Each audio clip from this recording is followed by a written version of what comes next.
Hi friends, Gautham Madhumitha சீரியலில் ஒரு அட்டகாசமான எபிசோட் பற்றி தான் பார்க்க போகிறோம்.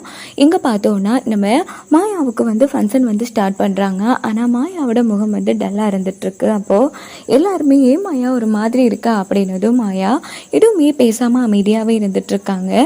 இன்னொரு பக்கம் பார்த்தோன்னா அவள் சாப்பிடல, சின்ன வயசுலேருந்தே அவள் பசி தாங்க மாட்டா, நான் ஜூஸ் போட்டு எடுத்துகிட்டு வரேன் அப்படின்னுட்டு கௌதம் ஜூஸ்லாம் போட்டு கொடுத்ததும் நம்ம மாயா குடிச்சு முடிச்சிடுறாங்க. ஏமா மாயா ஏன் டென்ஷன் ஆகிற? இந்த மாதிரி நிலைமையில் நீ டென்ஷன் ஆகக்கூடாது, பொறுமையாக இருக்கணும், அதனால கூலாயிருமா அப்படின்னு பாட்டி சொன்னது போதும், நிறுத்துறீங்களா? நீங்கள் எல்லாரும் நினைக்கிற மாதிரி நான் ஒன்றும் கர்ப்பமாக இல்லை, நான் பியூட்டி பார்லர் போக இல்லை, ஹாஸ்பிட்டலுக்கு போய் குழந்தை இல்லாமல் பண்ணிட்டு வந்திருக்கான் அப்படின்னதும் ஒட்டுமொத்த பேரும் செம அடிச்சு ஆறாங்க. ஏமா மாயா, நல்ல நாள் அதுவுமா இப்படி போய் சொல்லி விளையாடுற, இதெல்லாம் நியாயமா அப்படின்னு ரேணுகாவும் ராமச்சந்திரன் கேட்குறாங்க. இங்கே பாருங்க, நான் எதுக்கு இதில் விளையாடணும், நிஜமாக தான் சொல்கிறேன், நான் கர்ப்பமாகவே இல்லை அப்படின்னதும் எல்லாருமே செம்மையாக அந்த இடத்துல அதிர்ச்சி ஆகிறாங்க. இங்கே பாரு, என்ன பேசிட்டு இருக்க நீ அப்படின்னு இன்னொரு பக்கம் சவுந்தலாவுக்கே அப்போதான் உண்மை தெரிய வருது. ஆமாம், நான் நிஜமாவே அப்படி பண்ணிட்டேன் அப்படின்னதும் ஏய் என்னடி பேசிட்டு இருக்கா அப்படின்னு ஜீவா மாயா கணத்துல அடிக்கலான்னு போகும்போது உடனே நம்ம கௌதம் திருப்பி வச்சு நம்ம மாயா கணத்துல அடினா அடிச்சிட்டு இருக்காங்க. ஆனா என்னென்ன என்ன அடிச்சுட்டு சுயநினைவுல தான் இருக்கேன் அப்படின்னதும் ஆமா, இங்க பாரு, சின்ன வயசுல உனக்கு செல்லம் கொடுத்து வளர்த்த பாரு, அதான் நான் பண்ண பெரிய தப்பு. இப்போ இந்த தப்பெல்லாம் உனக்கு பெரிய தப்பா தெரியவே இல்லைல்ல, எப்போ நீ இவ்வளவு பெரிய தப்பு பண்ணிட்டியோ இதுக்கப்புறமும் நான் உன்னை மன்னிக்க தயாராகவே இல்லை. இனிமேல் இந்த வீட்டுக்கு உனக்கு எந்த சம்மந்தமும் கிடையாது, இனிமேல் நீ இந்த வீட்லயும் இருக்கக்கூடாது, ஒழுங்கு மரியாதையா வீட்டை விட்டு வெளியில போ அப்படின்னதும் அண்ணன் சுயனோட தான் பேசுறியா? ஆமா, எல்லாம் தெரிஞ்சுதான் பேசுறேன், இந்த ஒரு விஷயத்துல என்னால உன்னை மன்னிக்கவே முடியாது மாயா, கண்ணீர் விட்டா உன்னை நான் மன்னிச்சு ஏற்றுவேன்னு நினைப்பில உனக்கு, இனி நான் யாரோ நீ யாரோ அப்படின்னதும் என்ன எல்லாரும் மயக்கு வந்தபடி பேசுறீங்க அப்படின்னு மாயா சத்தம் போடுறாங்க. சி, நீ எல்லாரும் பொண்ணாடி எடுக்க அடி இப்படி எல்லாம் பண்ண அப்படின்னு நம்ம ஜீவா ஒரு பக்கம் தட்டிட்டு இருக்காங்க. உன்னை மகாராணி ஆட்டம் தங்க தட்டில் வச்சு தாங்கிப்போமே மாயா, எதுக்குமா இப்படிலாம் பண்ண அப்படின்னு ரேணுக்கா ஒரு பக்கம் தட்டிட்டு இருக்காங்க. போதும், எல்லாரும் நிறுத்துறீங்களா?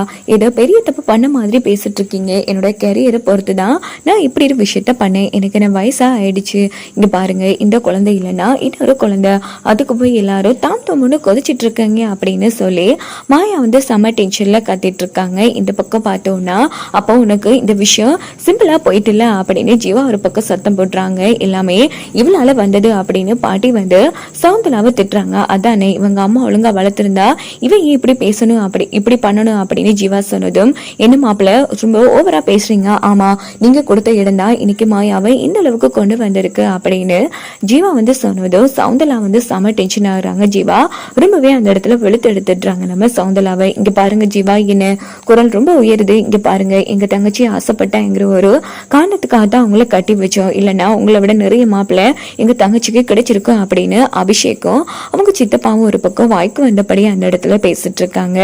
இந்த பக்கம் நம்ம பார்த்தோம்னா பாட்டி ஏய் ஜீவா சொல்றதுல என்னடி தப்பே இருக்கு, உன் பொண்ணரையும் ஒழுங்கா வளர்த்திருந்தா இவ்வளவு பிரச்சனை வந்திருக்குமா, இன்னைக்கு பாத்தியா, இப்ப கூட அவளுக்கு அது தப்பான்னு கூட தெரியுதுல அப்படின்னு பாட்டி ஒரு பக்கம் அந்த இடத்துல தட்டிட்டு இருக்காங்க.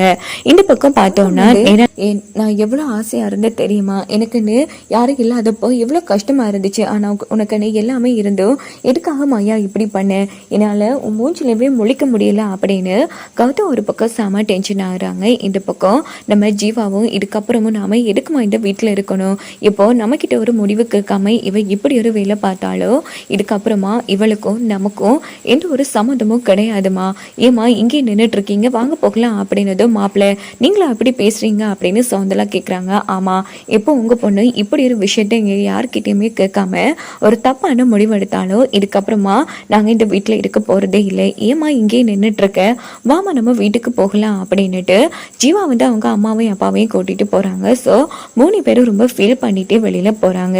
இங்க பார்த்தோம்னா நம்ம கௌதமும் இங்க பாரு, இதுக்கப்புறமா உனக்கு எனக்கும் எந்த சம்மந்தமும் கிடையாது, நீ இந்த வீட்டுல இருக்க கூட அப்படின்னதும் இந்த பக்கம் நம்ம சவுந்தலா என்னப்பா இது, மாப்பிள்ளையும் அவளை வேணான்னு சொல்லிட்டு போறாங்க, நீ என்னடா இப்படி பண்ணிட்டு இருக்க, சின்ன பொண்ணுப்பா, ஏதோ தெரியாம பண்ணிட்டா அப்படின்னதும் கௌதம் செம டென்ஷன் ஆயிட்டு எதுவுமே பேசாம அவங்க போகும்போது நேரா மதுமிதா கிட்ட எங்க இந்த விஷயத்த என்கிட்ட முன்கூட்டியே சொல்ல இல்லை அப்படின்னதும் இங்க பாருங்க, நானும் சந்தோஷம் எவ்வளவோ தடுத்து நிறுத்தலான்னு முயற்சி பண்ணுவோங்க, ஆனா எங்களால முடியாம போச்சு, எங்களை மன்னிச்சிருங்க அப்படின்னு நம்ம மதுமிதா ரொம்ப உருக்கமா பேசுறாங்க.